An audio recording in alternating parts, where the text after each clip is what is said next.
Olá amigos, que a paz esteja em teu coração. Você vai ficar agora com um vídeo, uma mensagem, uma palavra de Deus, que com certeza vai falar ao seu coração.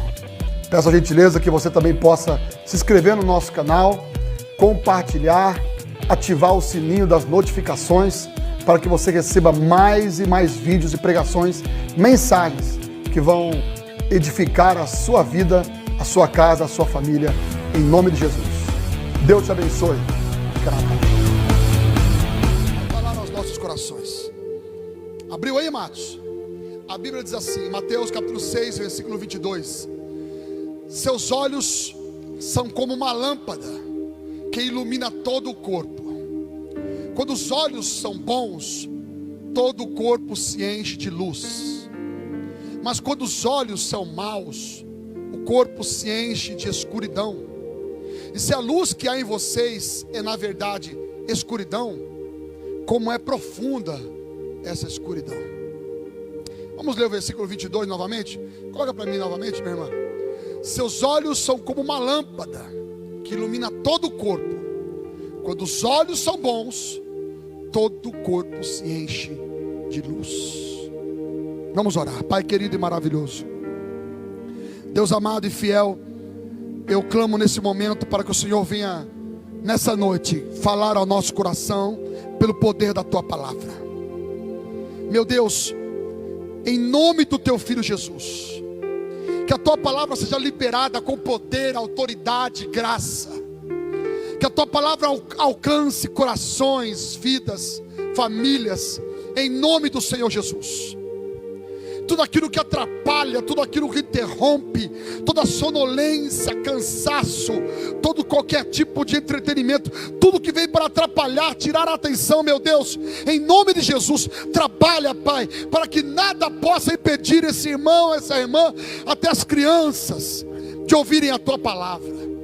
Que o Senhor conceda graça, vida, paz a todos os que estão neste momento ouvindo essa palavra. Meu Deus, me usa como um instrumento das tuas mãos, me capacita para ministrar e ser um porta-voz do Senhor, um profeta para este povo, mas que o teu nome seja glorificado, e que eles entendam que o Senhor falou no coração deles hoje, em nome de Jesus, amém. Desde já eu te agradeço, amém. Glória a Deus. Pode se assentar, meus irmãos. Você que de repente se colocou de pé aí no seu lugar, pode tomar o seu assento. Escute só. O tema dessa mensagem, o tema desse culto, dessa palavra, nessa noite é esse: as circunstâncias não me definem.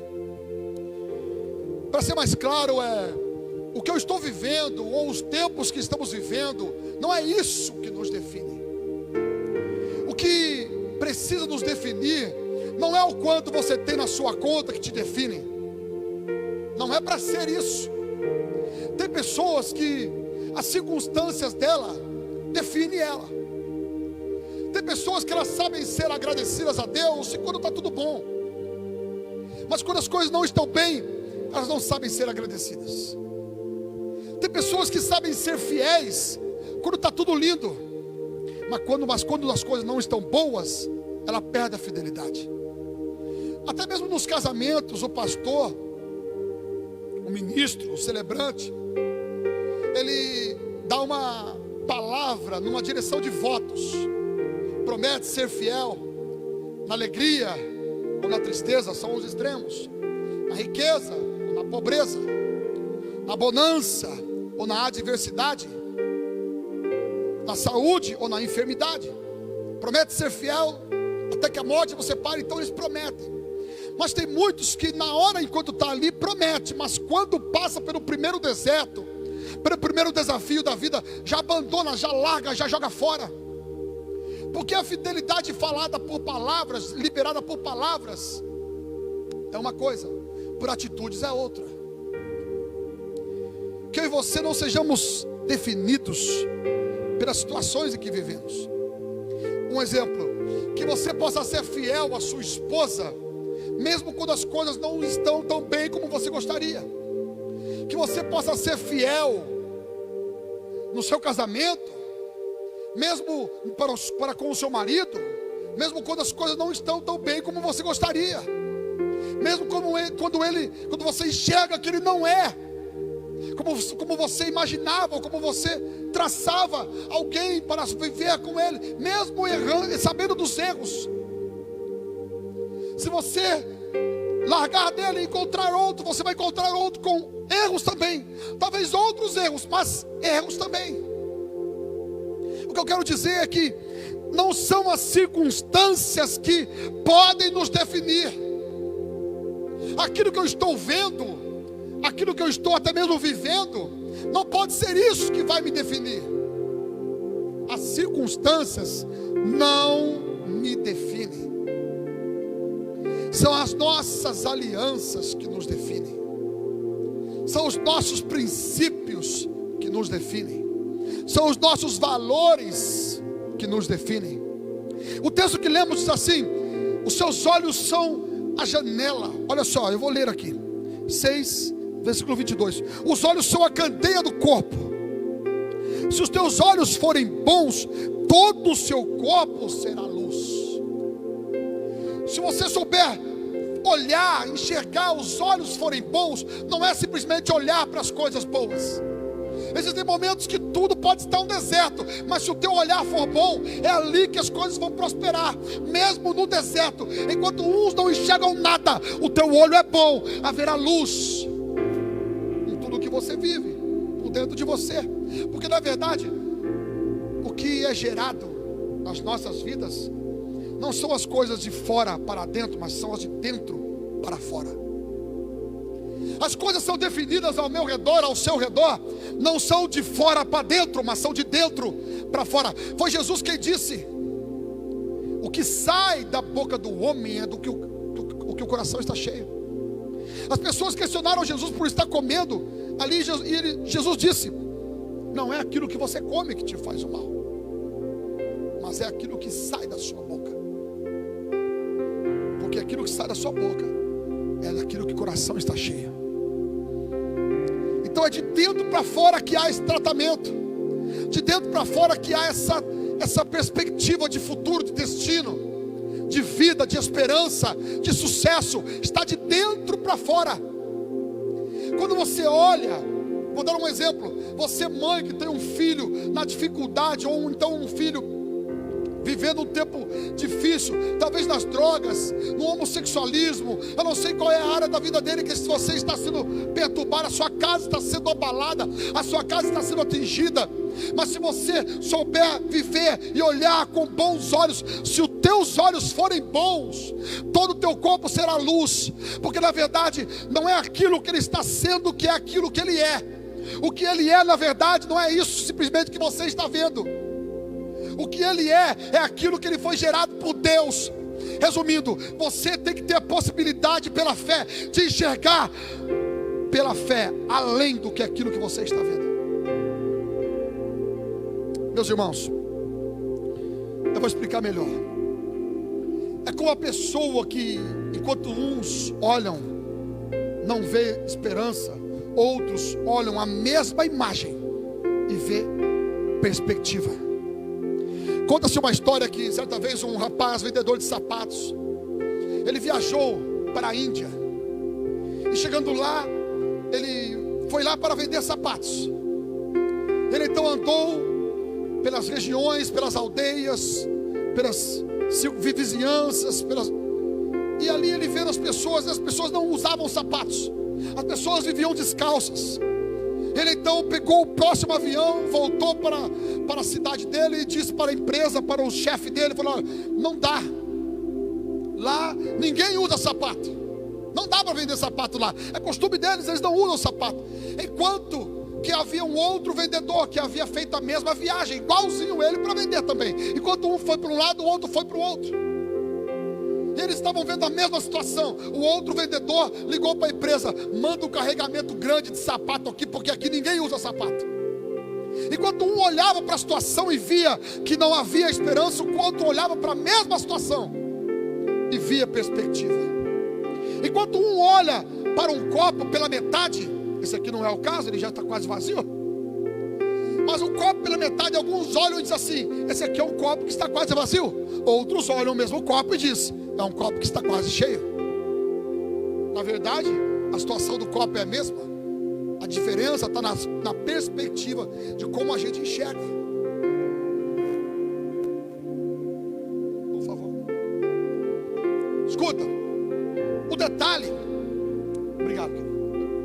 O detalhe, na verdade, está de como nós enxergamos as coisas. Não permita que as circunstâncias possam te definir.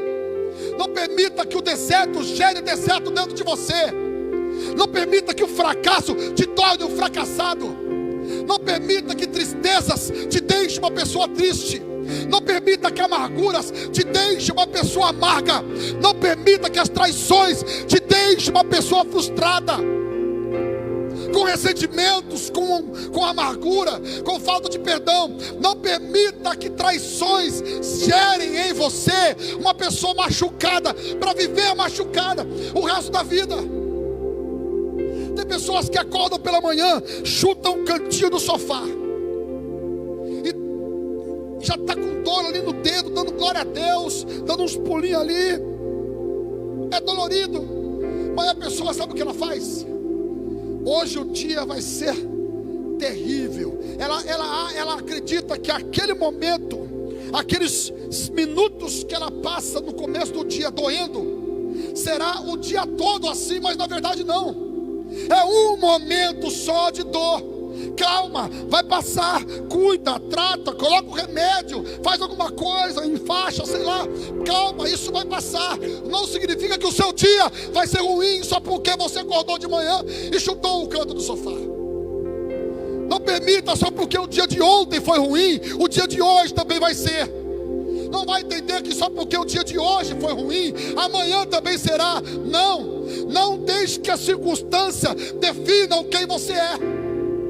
Não permita que as traições gerem em você amarguras, traumas, para não ser feliz, para não viver o futuro, para não olhar para frente com perspectiva de sucesso, com perspectiva de futuro, com olhar bom para o destino.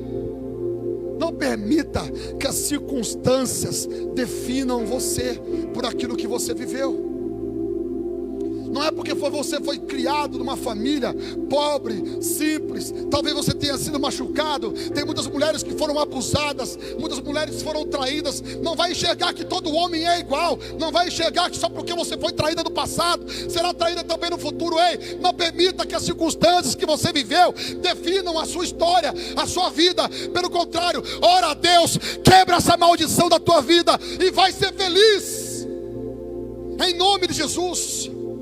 Se os teus olhos forem bons, todo o teu corpo será luz. Mas olha o que o versículo 23 diz: se os teus olhos forem mau, todo o teu corpo será trevas. E se forem trevas, se forem escuridão, como será grande essa escuridão? É isso que Jesus disse. A diferença está como nós enxergamos. A diferença está em como nós olhamos.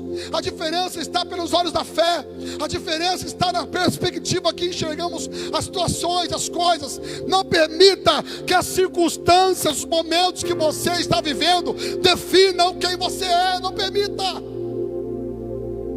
Levanta a cabeça.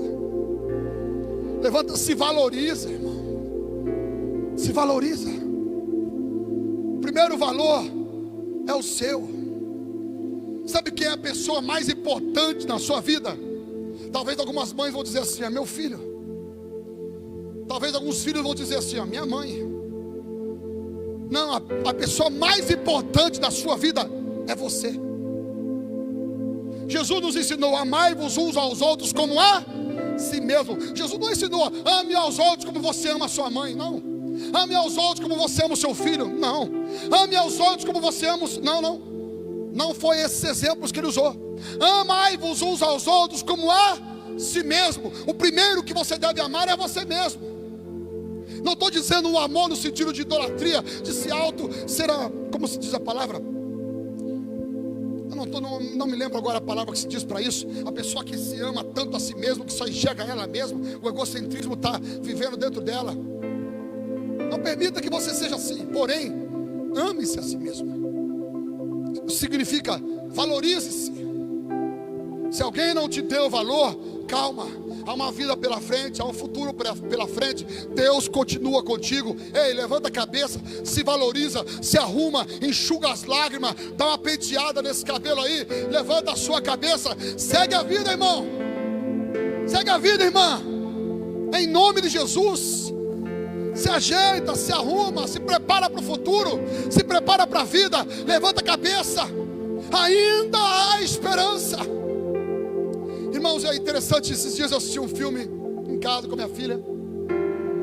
Aquele filme do Will Smith, me lembra aí? Que ele tinha um filhinho lá, lembra disso? Que ele, A Procura da Felicidade, é isso, né? Boa, obrigado, tem uma equipe boa aqui, ó. A Procura da Felicidade. Aquele filme conta algo interessante de um cara lutando para sustentar a família, um homem correto, lutando para sustentar o filho, a esposa. A esposa não consegue viver com aquela situação difícil. A esposa não aguenta mais. A esposa o abandona, deixa ele fica com a criança. E ele mesmo morando na rua, ele mesmo indo no albergue para dormir, ele ia lá, se arrumava, se vestia, colocava sua roupa e ia estudar, mesmo sem ganhar dinheiro com isso, mesmo passando por 6 meses num curso, num período de experiência numa empresa. Se ele passasse, então ele seria contratado. E ele se esforça cada dia, arruma um lugar para tomar um banho, coloca a sua melhor roupa. Tem momentos que ele perdeu o sapato, tem momentos que ele chegou sem sapato, mas ele se esforçava. É interessante esse tipo de filme, porque é um filme que mostra uma pessoa motivada, uma pessoa que não permite que as situações definam ele. É uma pessoa que mesmo as coisas parecem que não estão dando certo, ele ainda continua acreditando que as coisas vão melhorar, as coisas vão funcionar, as coisas vão dar certo. Escuta, quando as circunstâncias não me definem, quando eu não permito que as circunstâncias me definam, ainda que eu viva tempos difíceis, eu continuo glorificando a Deus, eu continuo exaltando a Deus, com a minha vida, com o meu coração, na minha simplicidade, mesmo não tendo R$1 no bolso, eu continuo glorificando a Deus, eu continuo exaltando a Deus. Jó foi um exemplo disso. Jó passa por um deserto, os filhos morrem, os animais morrem, a saúde está indo embora, e agora só lhe resta a esposa, areia, terra, para ele jogar na cabeça, um lugar de humilhação. Mas não foi tudo aquilo que definiu ele. Ele continuava adorador. José é vendido pelos irmãos, humilhado, escravo, trabalhando na casa como um empregado. E ali uma mulher tenta seduzi-lo, agora ele é caluniado, ele é levado para um calabouço com uma tentativa de abuso sexual. Esse era o crime dele. Ele foi lançado numa prisão, e lá ele viveu naquela prisão. A vida estava difícil para ele, ele perdeu seus irmãos, perdeu seu pai, perdeu sua família, estava vivendo como escravo, num lugar longe, mas nada disso definiu ele, porque ele tinha aliança, princípios, valores bem definidos dentro dele. Ele não permitiu que as circunstâncias que ele vivia definissem a vida dele. As circunstâncias não me definem. Você pode repetir isso comigo? Diga assim bem forte: as circunstâncias não me definem. É assim que a gente tem que caminhar, irmãos. Permita-se que Deus use a sua vida, use os seus exemplos, use as suas guerras como marcas de grandes vitórias. Permita que lá na frente a sua história possa ser contada como alguém que perseverou, como alguém que teve fé, como alguém que foi para cima, como alguém que levantou a cabeça, e ainda que tudo parecia que não dava certo, você ainda continuou. E alguém vai dizer: mas como? Irmãos, quando a gente está em Cristo, quando a gente está na fé, quando a gente está no Senhor, a gente recebe forças sobrenaturais. Sabe aquele ar que você puxa lá no fundo do pulmão, e parece que não tem mais ar, mas você consegue ainda puxar mais aquele respiro, mais aquela força. Sabe aquele momento que parece que não consegue, e você vai lá e você resiste, e você aguenta. Isso me faz lembrar de um outro filme também. Esse negócio de pandemia, a gente está assistindo o filme agora, né? Aquele filme que aquele rapaz fica com um tronco segurando na mão assim, ó. muito tempo ele fica lá. Eu acho que, não lembro agora o nome do filme. É novo? Não conhece? Um rapaz que um chinesinho bate, mas bate, judia dele demais. Se eu não me engano, deve ser Indestrutível, uma coisa assim. É um filme que mostra uma pessoa que ele resistência, ele tem uma resiliência fantástica. O japonesinho, o chinesinho lá, bate nele, arrebenta ele na pancada e ele continua lá. E isso, se ele soltar aquela madeira, né? Ele morre. Ele seria morto. Havia um rapaz com um fuzil apontado para ele. Se ele abaixasse a mão, ele morria. E ele permanece lá, continuando. Irmãos, as circunstâncias não me definem. Que essa seja que essa frase, esse tema seja uma verdade na minha vida e na sua vida. Se você até agora foi uma pessoa que deixou as circunstâncias definir você, não faça mais isso. Não permita mais que as circunstâncias definam você. Não permita mais que as circunstâncias que você vive, as situações que você vive, faça com que você seja uma pessoa baseada nisso. Eu vou explicar melhor. Situações difíceis têm deixado pessoas amargas, porque as pessoas deixaram as circunstâncias definirem quem elas são. Tem pessoas que cresceram em famílias amargas e se tornaram pessoas amargas. Tem pessoas que viveram traições, frustrações, sonhos que foram destruídos, e agora ela se tornou uma pessoa amarga, uma pessoa rancorosa.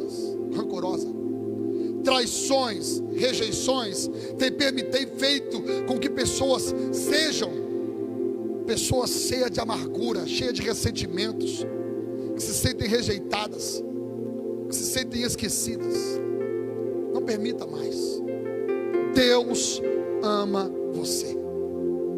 Jesus ama muito você. Eu quero repetir mais uma vez. Jesus Cristo ama muito você. Sabe o que a Bíblia nos diz? Poderá uma mãe se esquecer do filho que ainda mama? É uma pergunta. Poderá uma mãe se esquecer do filho que ainda mama? Porventura, ainda que esta venha a se esquecer, eu todavia jamais me esquecerei de ti, diz o Senhor. Sabe o que Deus está dizendo? Não importa o que você passe, não importa o que façam para você, não importa quais são as calúnias, as traições, as mentiras, as armadilhas que façam contra você, eu continuarei te amando.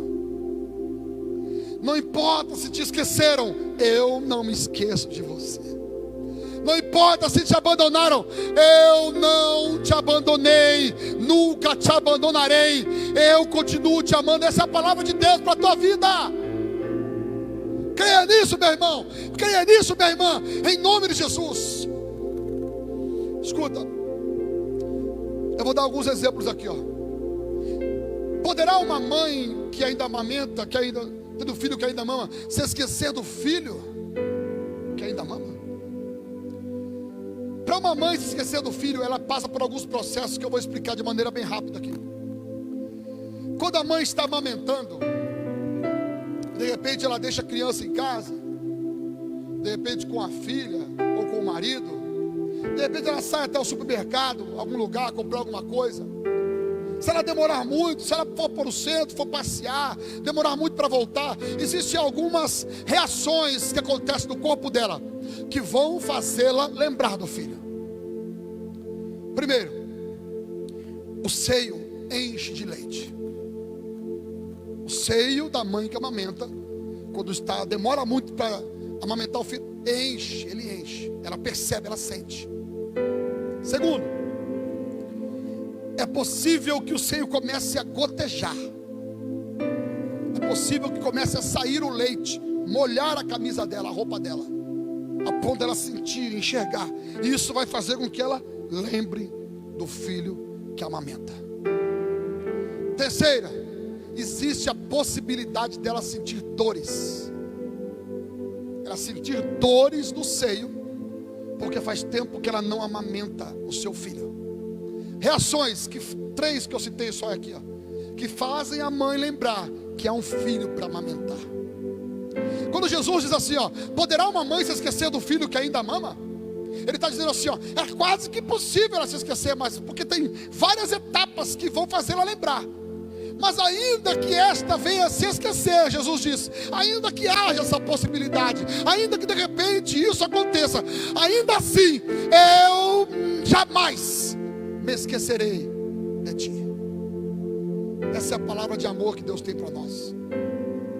Sabe o que Deus nos diz na sua palavra? Com amor eterno te atraí. Ou melhor, com amor eterno te amei, e com benignidade te atraí. Esse é o amor de Deus para a minha vida e para a tua vida. Com amor eterno te amei, e com benignidade te atraí. Que você receba na tua vida o amor de Deus, que você receba na tua vida a graça de Deus, e jamais, nunca mais permita que as circunstâncias te definam.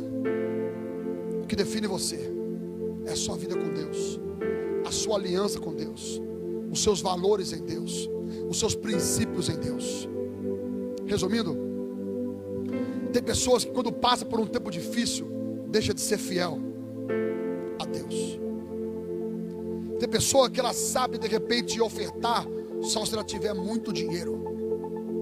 Se ela tiver pouco dinheiro, ela perde o princípio da oferta, ela perde o princípio do dízimo, ela perde o princípio da fidelidade.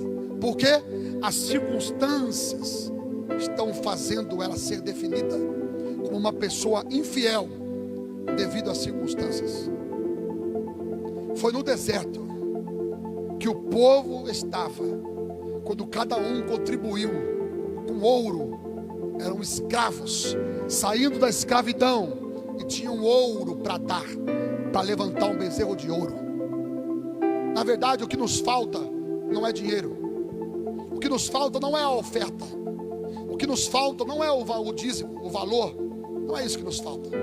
O que nos falta é coração, o que nos falta é princípio, o que nos falta é honra, o que nos falta é fidelidade. Quando há honra, quando há princípio, quando há fidelidade, Deus é Deus de provisão. A Bíblia diz que Deus é quem dá pão para quem come e semente ao semeador.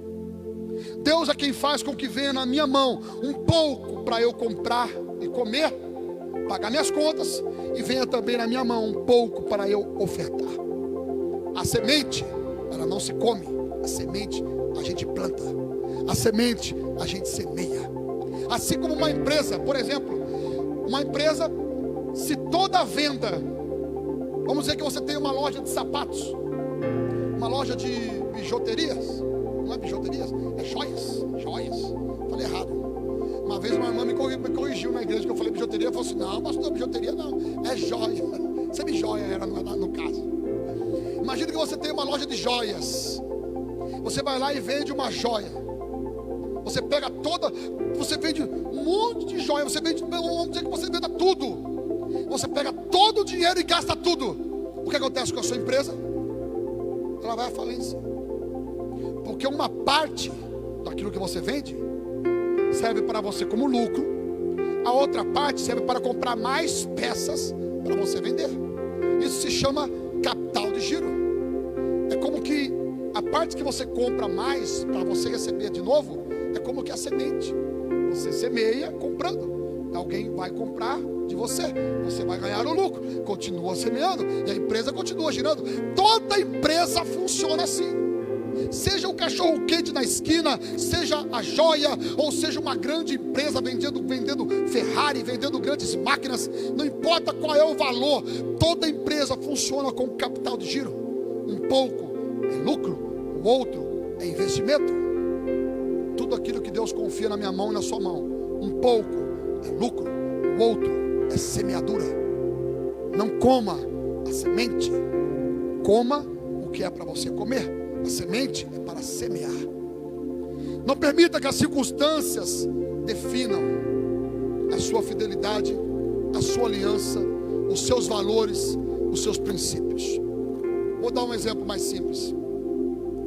Você está casado, de repente a sua esposa adoece, ela está passando por um processo difícil, está fazendo tratamento, e agora vocês não podem ter relacionamento sexual, vai passar por um período sem relacionamento sexual, e de repente, e agora? Você abandona a sua esposa? Você vira as costas para ela, só porque nesse momento difícil que vocês estão vivendo, que ela está vivendo na saúde, você não pode desenvolver um relacionamento sexual, então você vira as costas e vai procurar outra. Ei, que aliança é essa? Que casamento é esse? Na verdade, uma esposa que o marido fizer isso para ela, ela deveria dar graças a Deus, porque Deus está dando livramento de tirar esse traste da sua vida. Essa é a grande verdade, porque um homem que não te merece, é esse homem que está indo embora.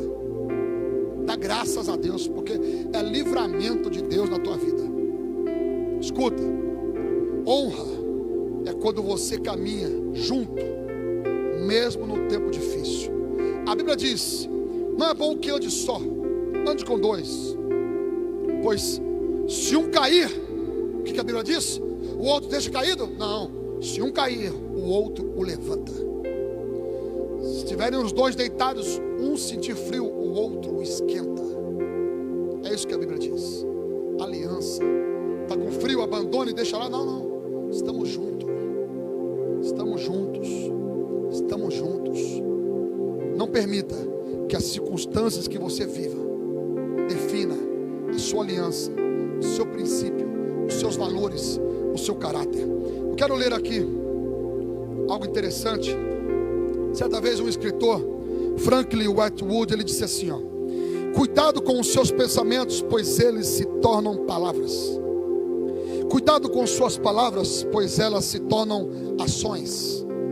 Cuidado com suas ações, pois elas se tornam hábitos. Cuidado com os seus hábitos, pois eles se tornam caráter. E cuidado com o seu caráter, pois eles definem o seu destino.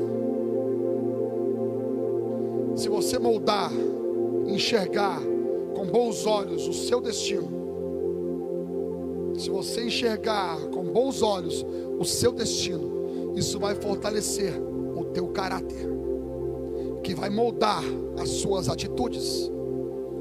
Atitudes essas que são baseadas nos seus pensamentos, nas suas palavras, nos seus olhos.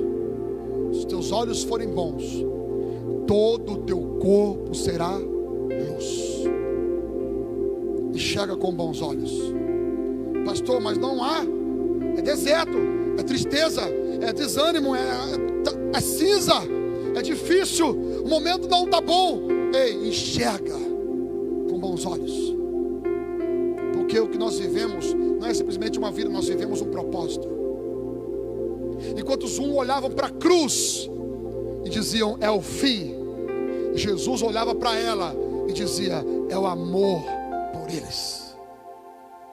Enquanto uns olhavam para o sangue e diziam: é a morte. Eita Deus, até me arrepia. Jesus, ele enxergava através do sangue a vida para aqueles que creem.